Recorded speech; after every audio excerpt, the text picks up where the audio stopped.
औज़ुबिल्लाहिस्समीउल अलीम बिस्मिल्लाहिर्रहमानिर्रहीम। मैं हूं मलिक फ़याज़ निज़ामी एडवोकेट और आप देख रहे हैं मेरा यूट्यूब चैनल। आज का हमारा टॉपिक ग्रीवियंस पिटीशन से मुतालिक ग्रीवियंस पिटीशन अंडर सेक्शन 33 पीरा एक्ट 2010। नो पीरा एक्ट 2010 वट एक्ट पीरा act Punjab industrial relations act Punjab industrial relations act 2010 और सेक्शन अंडर सेक्शन 33 के तहत एक पिटीशन फाइल होती है, दरखास्त दी जाती है नाजरीन के लिए कि ये जो मुलाजिम होते हैं और मुलाजिम लेबर्स मजदूर फैक्ट्रियों में काम करने वाले, अगर इनको जबरी तौर पे इनको डिसमिस फ्रॉम दी सर्विस कर दिया जाए तो उस सूरत में एक पिटीशन आप दायर करते स्पेशल कोर्ट में, खसूसी अदालत में। खसूसी ये एक्ट है और ये है 2010। इसको स्पेशल लॉ भी कह सकते हैं, स्पेशल कोर्ट भी कह सकते हैं, जो पीरा एक्ट 2010 को डील विद करता आपकी उस एप्लीकेशन को, जिस एप्लीकेशन में आप ये कहते कि जी मुझे जबरी तौर पे dismiss from the that duty कर दिया गया। नाउ क्वेश्चन इज हियर कि ये जबरी क्या डिसमिसल है। लफ्ज जबरी डिसमिसल को समझना होगा। अब्दुल्ला इधर मेरी तरफ देखो। जबरी डिसमिसल ये होती है कि आप अपने सर्वेंट को बगैर इतला किए उसको आप डिसमिस फ्रॉम दी जॉब कर दें। ये है जबरी dismissal from the job. No यहां एक कमर्शियल एम्प्लॉयमेंट ऑर्डिनेंस 1968 भी पढ़ना होगा।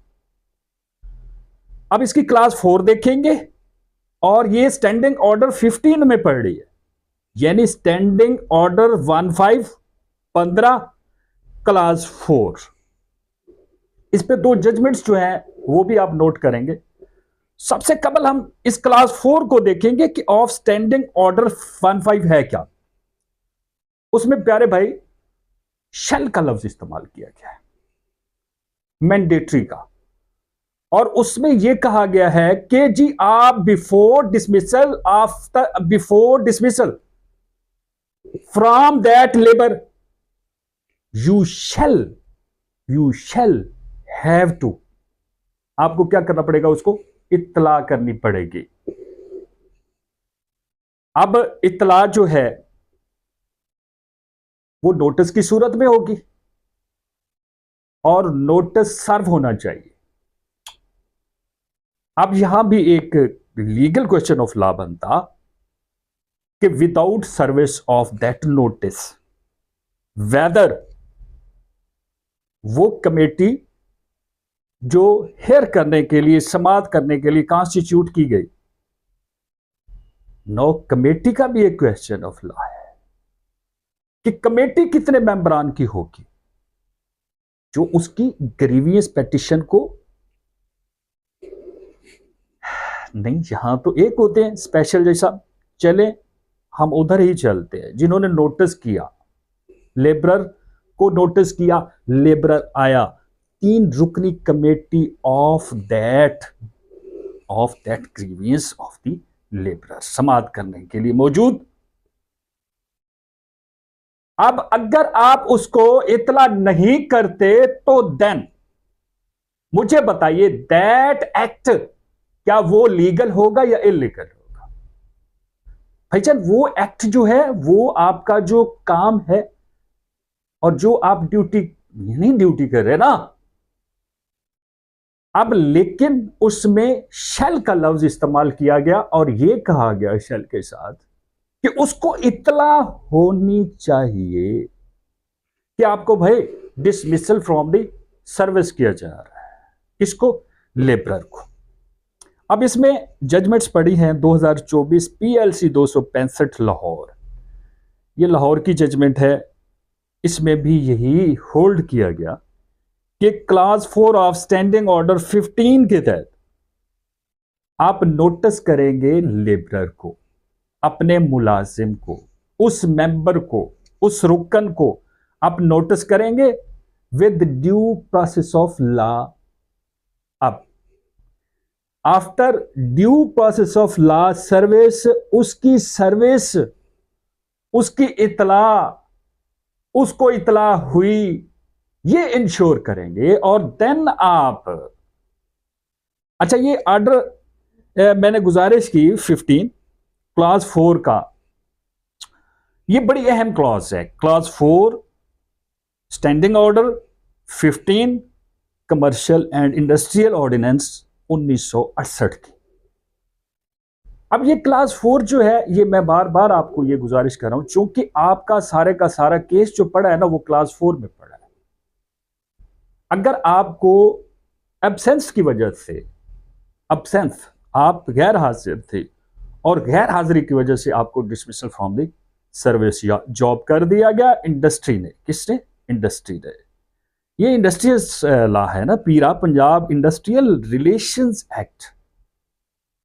तो उस सूरत में आप, हाँ अच्छा, अब ये स्पेशल लॉ उन्होंने बना दिया जिसका मैंने ग्रीवेंस पिटीशन जो आप फाइल करते हैं अंडर सेक्शन 33 पीरा एक्ट 2010 के तहत, तो इसमें स्पेशल लॉ यही है, पीरा एक्ट 2010, और इसके लिए स्पेशल कोर्ट्स बना दी गई।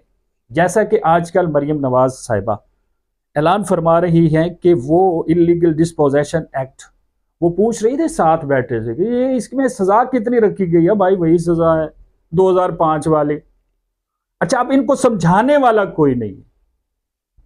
अच्छा, ये भी उसी तरह illegal disposition act special code की तरह, ये भी स्पेशल कोड जो है इसको डील विद करती। अब लेबरर जो है, मजदूर जो है, मजदूर फैक्ट्रियों के मजदूर जो हैं, वो मेरे इस टॉपिक को गौर से सुने और इस सेक्शन को याद रखें। क्लास 4 सेक्शन तो नहीं, क्लास 4 है, लेकिन आपने क्या करना है, अब आपको मैं इसका एक तरीका बताता हूं। आप मोबाइल पकड़ें, मोबाइल गूगल पे जाएं, गूगल पे जाने के बाद वहां आप लिखिए क्लास 4 ऑफ स्टैंडिंग ऑर्डर 15। क्या लिखना आपने? क्लास 4 यानी 4 क्लास ऑफ स्टैंडिंग ऑर्डर 15। जब आप लिखेंगे ना तो वहां आपको लिखा हुआ मिलेगा, गूगल आपको निकाल के ये पूरे की पूरी इलस्ट्रेशंस, इसकी जो भी डेफिनेशंस हैं, जो भी हैं, वो आपको निकाल के दे देगा। अब्दुल्ला मेरी तरफ देखना बेटा। अच्छा, ये जब निकल आएंगी तो फिर आपने इसको पढ़ना। जब आप पढ़ेंगे तो आपको इस बात का कंफर्म होगा, क्या कंफर्म होगा कि वहां क्लास 4 ऑफ स्टैंडिंग ऑर्डर 15 में क्या पढ़ा, कि आपको नोटिस होना चाहिए। ये लेबरर को आप, चले आप मालिक हैं, आप नोटिस करें, लेबरर है, लेबरर देखे कि मुझे क्या वो नोटिस सर्व हुआ या नहीं हुआ। अगर उसे सर्व नहीं हुआ तो उस सूरत में वो उसको डिसमिसल फ्रॉम दी जॉब नहीं कर सकते। तो क्या करेंगे, उसको हेयर विद करेंगे, समात करेंगे, और समात जो है यहीं पे होती है स्पेशल लॉ के तहत, एक्ट 2010 के तहत। तो भाईजान, ये था आज का हमारा topic, grievance petition under section 33 पीरा एक्ट 2010 से मुतल्लिक। और इसमें मैंने आपको गुजारिश की कि आपने पढ़ना, बार बार रिपीट कर रहा हूं, class 4 class 4 class 4 class 4, class नहीं class, clause of standing order 15 को, जिसमें ये बात पड़ी है कि आपको नोटिस होगा, आप उस नोटिस को वसूल करेंगे। आप जो सर्वर आया है उसको वसूली देंगे, अब्दुल्ला क्या देंगे? वसूली देंगे। तो उस सूरत में तो भाई आपको डिसमिस फ्रॉम द जॉब किया जा सकता, अदरवाइज नो। अपना बहुत सारा ख्याल रखिएगा, मिलते हैं इंशाल्लाह अगली वीडियो में। अल्लाह हाफिज।